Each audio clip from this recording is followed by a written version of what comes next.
Sixth problem. A student noted the number of cars passing through a spot on a road for 100 periods each of 3 minutes and summarized it in the table given below. Find the mode of the data. Number of cars ఇచ్చాడు, frequencies ఇచ్చాడు. ఇక్కడ only mode మాత్రమే find out చేయమన్నాడు. So number of periods అనేటివి represent చేశాడు. ఎన్ని ఉన్నాయంటే 100గా represent చేశాడు ఇక్కడ టోటల్ ఫ్రీక్వెన్సీస్.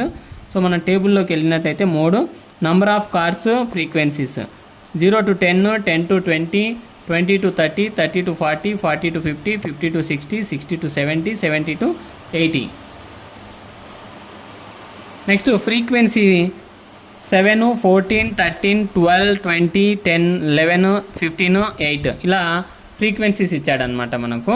సో దీంట్లో హయ్యెస్ట్ ఫ్రీక్వెన్సీ ఏమవుతుంది అంటే 20 అనేటువంటిది హయ్యెస్ట్ ఫ్రీక్వెన్సీ అవుతుంది. ఇదే మనకు మోడల్ క్లాస్ను రిప్రజెంట్ చేస్తుంది. దీని ఎదురుగా ఉండేటువంటిది క్లాస్ ఇంటర్వెల్లో లోయర్ బౌండరీ అవుతుంది. ఎల్ వాల్యూ 40 అవుతుంది అనమాట. So preceding of modal class వచ్చేసి 50 అవుతుంది. సక్సీడింగ్ ఆఫ్ మోడల్ క్లాస్ వచ్చేసి 11 అవుతుంది. ఇది మనకు టేబుల్ నుంచి. ఇంకొకటి వీటి యొక్క డిఫరెన్స్ చూడండి, ప్రతి దాంట్లో 10 ఉందన్నమాట. ఇదే మన క్లాస్ సైజ్ అవుతుంది, దాన్ని హెచ్తో డినోట్ చేస్తాం 10గా. Maximum frequency is equal to 20, modal class is equal to 40 to 50 అని అవుతుంది అనమాట. Next L is equal to 40, H 10, F0 12, F1 20, F2 value 11. So mode is equal to L plus F1 minus F0 by 2 F1 minus F0 minus F2 ఇంటూ హెచ్. ఇది ఒక mode formula అవుతుంది.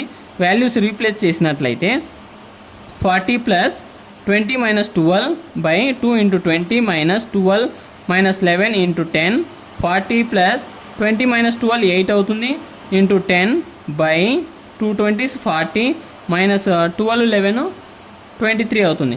40 plus 80 by 40 minus 23 ఎంత 17 అవుతుంది.